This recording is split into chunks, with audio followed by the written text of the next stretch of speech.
अस्सलामुअलैकुम, welcome back to my YouTube channel. आज की वीडियो बहुत ही ज़्यादा स्पेशल है क्योंकि आज मैं शुरू कर रही हूँ क्लास 7, 8, 9, 10 की इंग्लिश ग्रामर की क्लास, जिसमें मैं आपको बहुत ही अच्छी तरीके से पढ़ाने जा रही हूँ।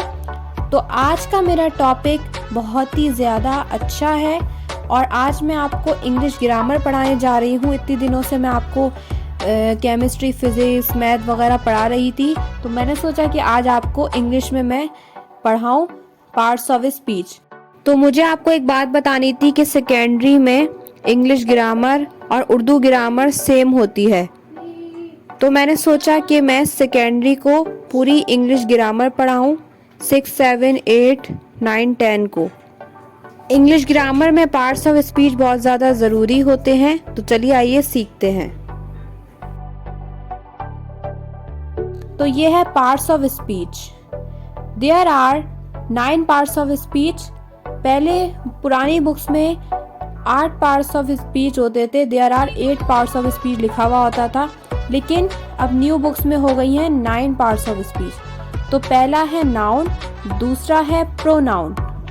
आज मैं आपको पार्ट्स ऑफ स्पीच के सारे नेम्स याद कराने जा रही हूँ।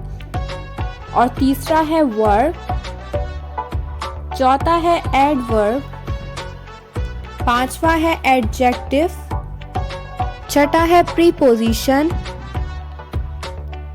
सातवां है इंटरजेक्शन, आठवां है conjunction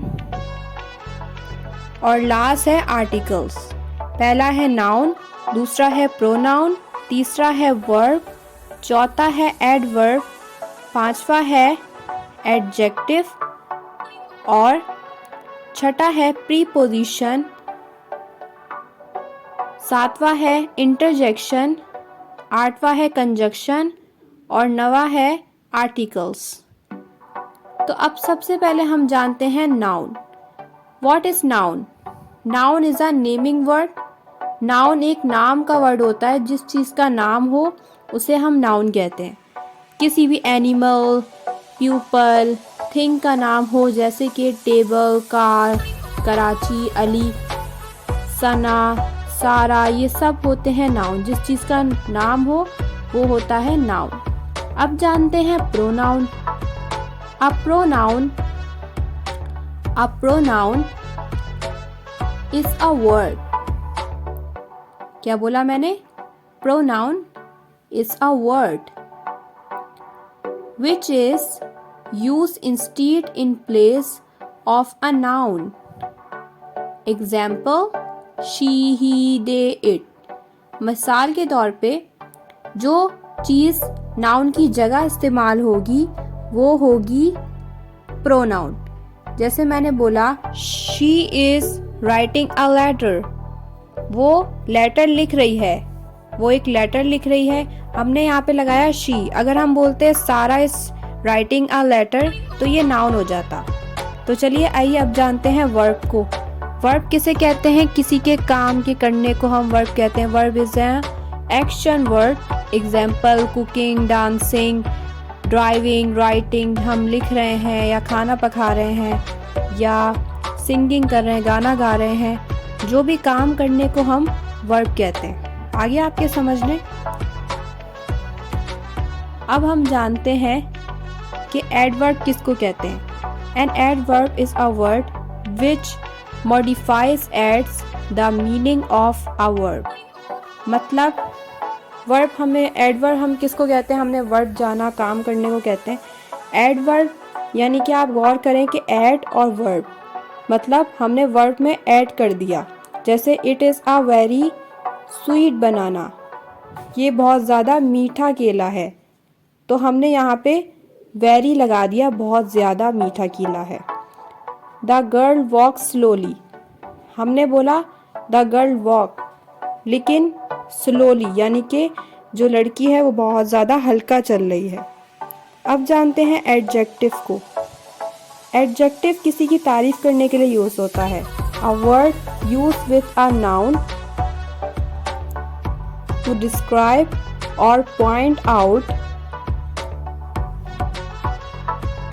the person, animal, place or thing.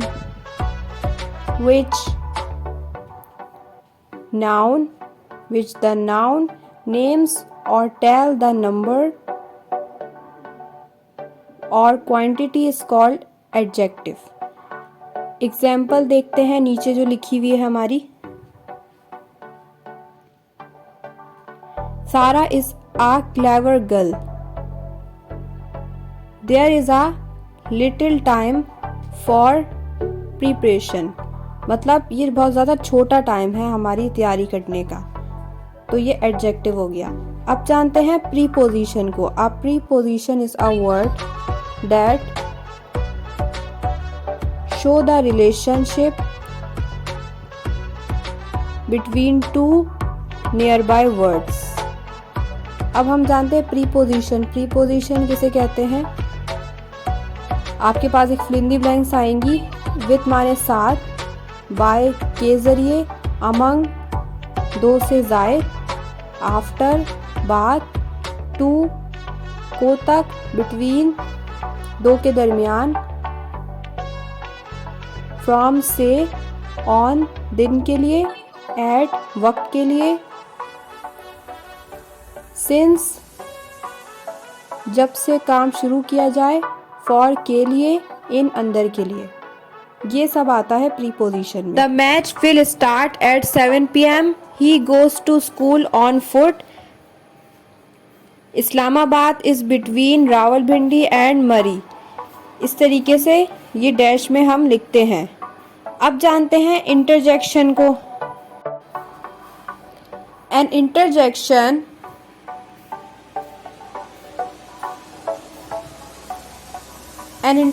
is a word which expresses some sudden or strong feeling और इमोशन। इंटरजेक्शन हमारी फीलिंग्स और इमोशंस को जाहिर करता है, जैसे हेलो, एलोस वगैरह। अब जानते हैं कंजक्शन को। A conjunction is word which joins together sentences, phrases and some things word. Example लेते हैं। कंजक्शन हम उसको कहते हैं जो दो सेंटेंस मिलाकर एक सेंटेंस को बनाता है, जैसे God made the country and man made the town. She must weep और शी विल टाई। यहाँ पे है आर्टिकल्स। अब आर्टिकल्स को समझते हैं। एक होता है डेफिनेट और एक होता है इनडेफिनेट। डेफिनेट में दा आता है और इनडेफिनेट में एन और ए आता है। जैसे मिसाल के तौर पे Karachi is the biggest city of Pakistan. My father is an honourable man. I ate an orange. और है अ चेयर हैज़ 4 legs। आपको सेंटेंस पढ़ के ही पता चल जाएगा इसमें क्या आएगा। जो ख़ास चीज़ होती है उसमें दा लगता है और जो अलिफ से आता है वर्ड वो होता है एन। अगर कोई एक चीज़ की बात हो रही है तो आ लगेगा। जो वर्ड अलिफ से शुरू हो रहा हो, जैसे ऑनरेबल, तो ऑनरेबल से पहले एन आ जाएगा। जैसे ऑरेंज है, वो अलिफ से शुरू हो रहा है तो एन आ जाएगा। उम्मीद है कि आपको मेरी ये वीडियो अच्छी लगी होगी और आपको पार्ट्स ऑफ स्पीच अच्छी तरीके से समझने आ गया होगा। मेरी वीडियो को लाइक करिए, शेयर करिए। Thanks for watching. Good bye.